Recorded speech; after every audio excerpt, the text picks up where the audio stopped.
Here we go. Let me just turn that fan off. Noisy. Here we go. This is day 6. My name is Deanne Carlo. Today I have Chris Collins running for Councillor Ward 2. Thanks for seeing me, Chris. Pleasure. So today you're on the hot seat. Okay. I got 5 questions that I prepared, and rest assured, it's the exact same questions that I asked each and every constituent of our municipality. And I'll start with question number 1. Okay. The topic is about you. Okay. If you were given a magic wand to change anything in this town, what would it be and why? And let me rephrase that. Actually, I'll rephrase all the questions twice. Sure. If you had a magic wand and could change anything in this town, what would you change and why? Oh, it's a deep question. Let me do a little bit of reflection here for a second. That's okay. Take your time. I could change anything.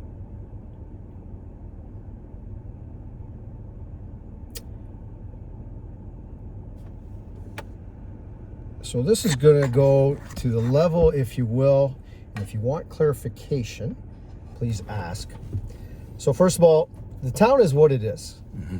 The town is we're here, and I'll give you a holistic answer first, and then I'll give you. So the town has its unique culture. So I wouldn't want to change anything, with the exception of we have made some past mistakes. Mm-hmm. And if we could go back and undo those mistakes, I would love it, because we would be that much more advanced in regards to those shortcomings that we have. I'll talk about one of them, and one of the reasons why it may be incorporated into a further answer or question. Part of our shortcomings, in my humble submissions, and in talking to the rest of the community, and it falls into pretty well everybody in our community, whether it be Ward 1 or 2, is that processing at the municipal level. So when we start to look at the processing, the barriers in place, such as putting up new structures for granny flats, or ARUs, as the province has indicated that all municipalities should be endorsing, the additional residential units or secondary housing, especially to support the homeless, the low income, etc., etc. Although we have a beautiful city council, we have beautiful civil workers, the processing there can be very encumbersome, can be very frustrating, causing some anxiety. So if we can streamline that a little bit, I'd love to undo that, because it is challenging. Some people just walk away from it. That I know for a fact. They just walk away. And that doesn't lead us to going forward. It doesn't lead us to being progressive, and it doesn't lead us to proper management. So direct answer to your question, I wouldn't change anything, because Port Hope is a beautiful community. The culture is intact. What I would change is some of the processes associated with the governing, if you will, of the municipality. Does that give you an answer? Oh yeah, it's beautiful. Okay. That's pretty straightforward. Okay. In fact, you even explained it more than I would even get. Okay, all right. It wasn't just a yes and no answer. You actually gave me like the full... Yeah, so the processing, but again, I don't want to change too much, because we have a beautiful place. Yeah. Thank you. Yeah. So for the second question, the topic would be about businesses and the environment. Okay. What should you think is more important, the business development of this township or the environmental aspect of it? And if your answer is a balance of both, how do you think you'll be doing this as part of your agenda? So let me rephrase that. Sure. What do you think is more important, the business development of our municipality or the environmental concerns of the residents? Okay, so I'm going to do a hybrid model here. Sure. With clarification in both. The economic, I'll picture it like a wheel. I'll give you a visual of a wheel. At the center of this wheel, we have the axle and the hub. I'll call that economic development. That economic development is the business end. That is required to support the rest of the spokes, that wheel, to keep it intact. That economic development must be structurally sound and robust to support the social aspects, the religious aspects, the recreational aspects, everything else the community enjoys for those quality of life items. So that is the priority. Now, sometimes through this development, there's hardship, if you will, in regards to the environment. I.e., right now, there's some sensitivity, understood, with the development proposals of land and the removal of trees. So that affects the environment. We know absolutely, statistically, through research, the world is changing. Climate change is definitely impacting us, even within the municipality of Port Hope here, and we have to be concerned about. We have to start to prepare and plan for that now.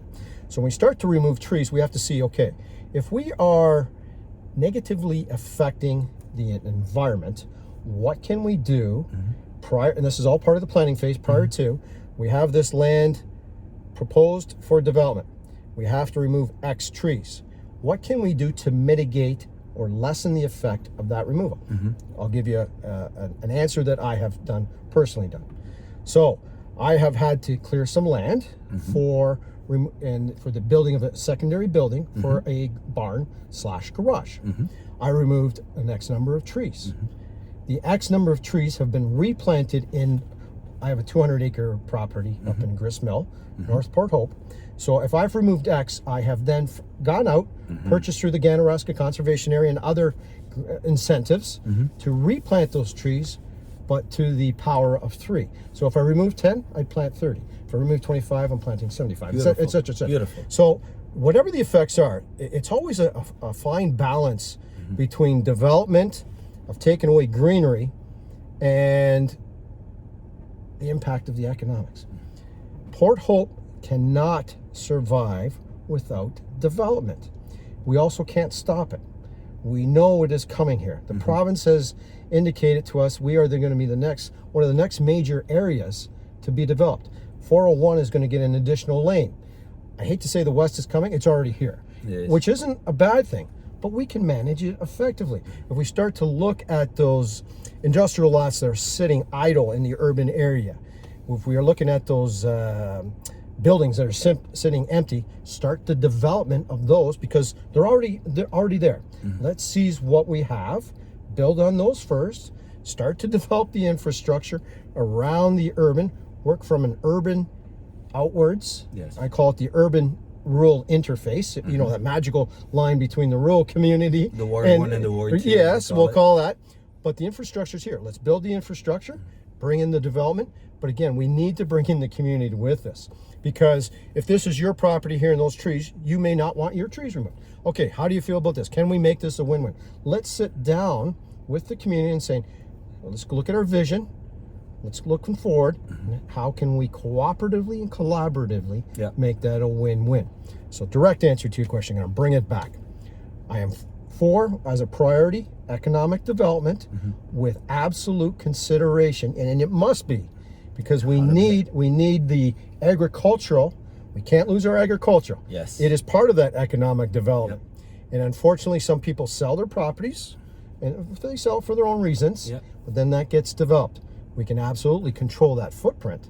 We may not stop development, but we can absolutely create this standard through different zoning laws and bylaws and etc. at the power of the municipality to control what gets put on that land.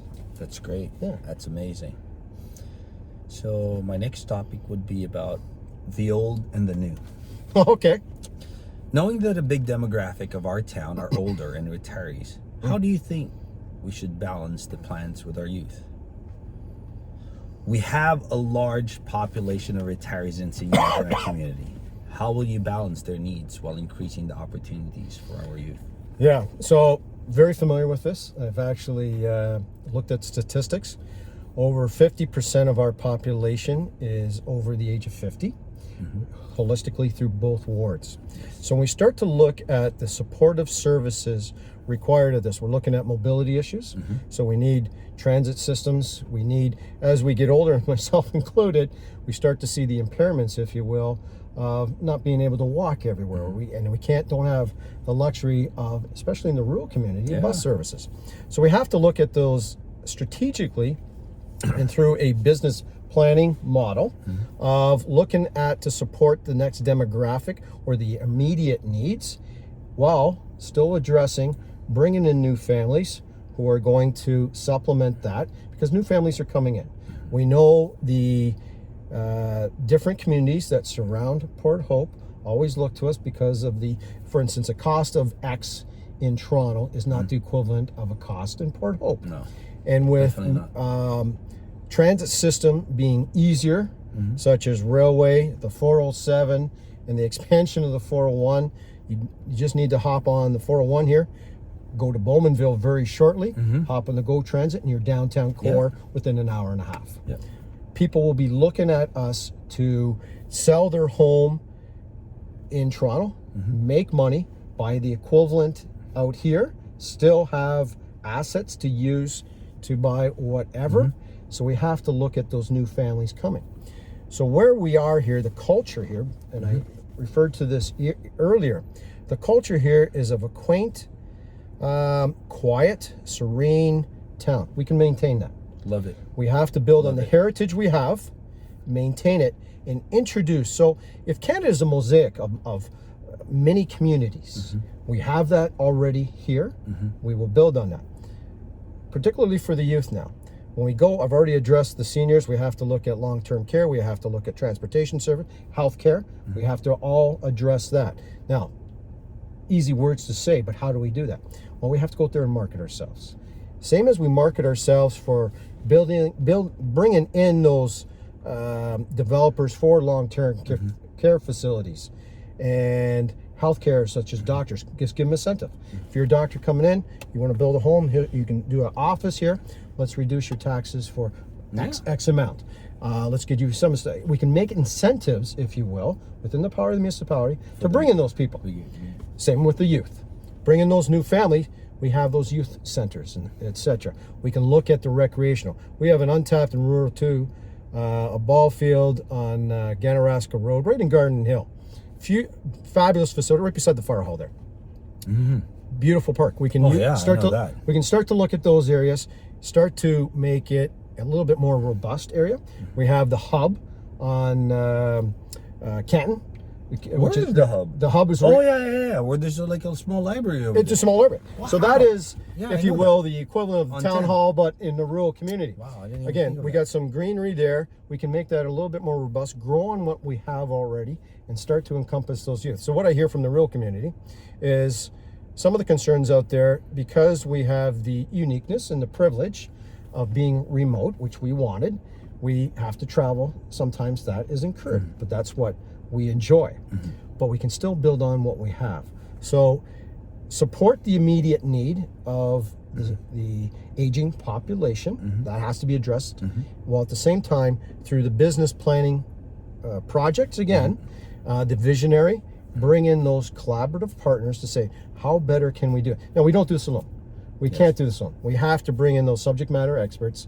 I am not, absolutely, I'm not a youth planner, but bring in those such as yourselves, such as social work. We'll bring in all the elements for the youth. How can we start to look at and market ourselves a little bit better for the upcoming generations and the leaders of Port Hope? They will ultimately be. Yeah. That's awesome. Yeah. That's awesome. Yeah. Great answers. Our next question is in regard to the First Nations Okay. and Indigenous. Yeah. Do you have a truth and reconciliation plan with Indigenous people? If so, what is your agenda in this? What are your plans to help our community participate in reconciliation with Indigenous people? Yeah, you know what? I don't know if you caught my nonverbals there. I shake my head and I'll tell you why. I do a lot of meetings, and my meetings, I'm in academia right now. And a lot of we open our academia with a acknowledgement of land. And That's happening now. this is current as of Beautiful. I even had a meeting today. But you say it's beautiful, I'm going to challenge that respectfully, because I'll tell you why. We go through motions here, and now it becomes a standard. Okay, I have to now acknowledge that the land I'm on, absolutely, I agree. This is not our land. Absolutely. Let's look at data. Historically, this was the Indigenous through an invasion. Let's call it as it is. Let's go back decades. Yes, the French, the English, etc. Europe came over and took it away. Whether it was through trickery, subterfuge, I don't care. We took it away. States are different. They took it through war. We used subterfuge. Okay? So we go through these motions of land acknowledgement, and I've seen many as teachers that read from a script. It's now a check mark. That is not part of the reconciliation, similar to other community members. Now, at the end of the day, it is self-reflection. And we'll go even deeper. Reflection deals with, thinking, the processes. But now we go to reflexivity. A lot of people have heard of that. Reflexivity is looking within yourself and truly saying, do I care? Do I not care? Looking at your bias in both conscious and unconscious. So when we start to look at the Indigenous community, we have a large Indigenous community here, and they're fabulous. It's just up Alderville, Correct. just east of Roseneath up there.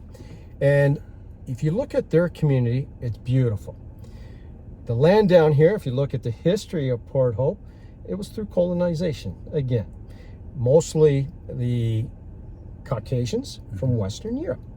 So when we start to look at that, they are just as important as the rest of the community. We can look at, I'll do a variety of, we have a strong Asian influence here. We have a strong LGBTQ plus community. We have a strong, we can get into the multiculturalism.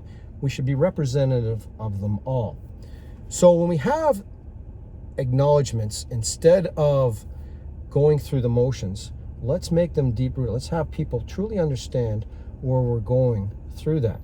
So when we start to, again, acknowledge our Indigenous, let's, again, cause that. And how do you do that? Through education, first of all. Invite the community of the Indigenous down here. What do you think? Let's ask them. Let's ask them. I can come up with a wonderful idea. Let's put symbolic representation of the Indigenous community in the downtown core. Thumbs up, check mark. We've got the Indigenous. No. Let's invite the Indigenous community. What can we do to better reflect in the need to support that, acknowledge Port Hope is on your land? And we'll get some valuable feedback. Absolutely. And we take that feedback. We ask, again, the community, what do you think about it? Bring everybody in. Now, we will have varying degrees of answers, some to the right, some to the left, but in that center will be a strong nucleus of perhaps an idealism to support that. I'll compare it to this. I'll give you a comparison. The LGBTQ plus community is a beautiful community. They want the symbolism recognition, and through the CAO, they went forth and budgeted for a rainbow sidewalk. Yep. Beautiful. Okay. I'm okay with the symbolism. I'm not in favor of the sidewalk for a number of reasons, and I've answered that. But that's a separate issue. But the same kind of concept. Let's take that application, apply it to the Indigenous community, because that is another community, strong community member within our culture here that makes up Port Hope. Yep. Yeah. Perfect. Thank you. And now for my very last question. Sure. Corporation and people. Okay. The current large corporations and developers that are stakeholders in our township have a lot to say in most projects here. How can you make sure that local residents' interests are met? Let me rephrase that again. Sure. At present, there are large corporations and developers with the influence and resources to have their say about most projects here. Can you balance corporate interests with the interests of residents and ensure that people who live here are also heard? Yeah, and I hate to say this is an easy question. It's a relatively easy answer. All we have to bring in is collaboration and cooperation and communication. Bring the 3 C's. Boom. So we bring the 3 C's. We bring them in. We have representation here. We have representation here. We have the representation of the voice of that ward, reflective of the people. Invite discussion and go forth from there.